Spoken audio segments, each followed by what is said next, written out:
For my decomposition project, I decided to see water's effect on decomposition. My hypothesis was that water increases the rate of decomposition. For my setup, I had 2 boxes, one with no added water and the other I added half a tablespoon of water every week. The independent variable was the water that I added. Some of the controls were the temperature, the amount of soil, and the amount of light. And the dependent variable was the percentage of decomposition. The objects I chose were plastic straw for the plastic option, lined paper for paper, pumpkin skin for fresh food, dry cereal for processed food, maple leaf for yard waste, paper clip for metal, stick for wood, compostable straw for biodegradable, and then for my 2 extras I did mini pom-poms and pencil shavings. My first measurements for the control group: the plastic straw was 0.16 grams, the lined paper was 0.11, the pumpkin skin was 19.49, the dry cereal was 0.71, the maple leaf was 0.08, the paper clip was 0.38, the stick was 0.9, the compostable straw was 0.08, the mini pom-pom was 0.42, which I thought was kind of high for a pom-pom. I didn't think they were that heavy, compared to the other things. The pencil shavings were 0.22.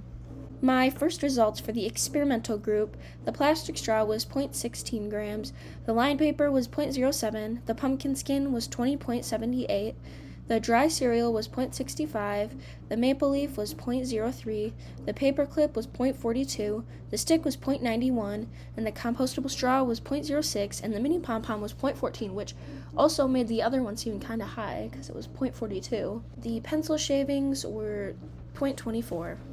The end results for the control group was 0.12 for the plastic straw, 0.07 for the lined paper, 3.09 for the pumpkin skin. It ended up with 0 for the dry cereal, 0.04 for maple leaf, 0.36 for paperclip, 0.91 for stick, 0.07 for compostable straw, 0.46 for mini pom-pom, 0.25 for pencil shavings.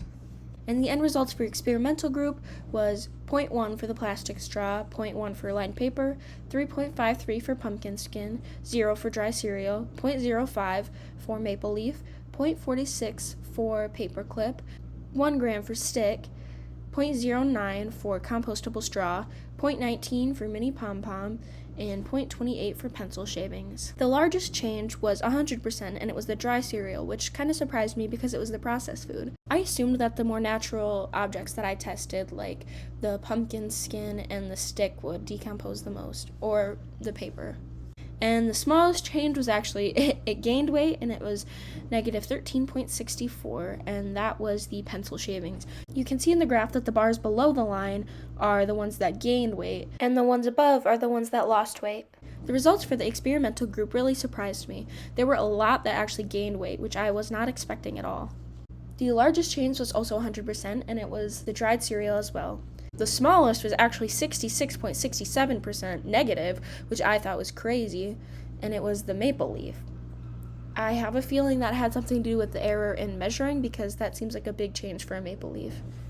For the comparison, I added up all the percentages of change for each of the groups, and the control group was 289%, and the experimental was actually negative 10.8%. It gained weight overall, which really surprised me.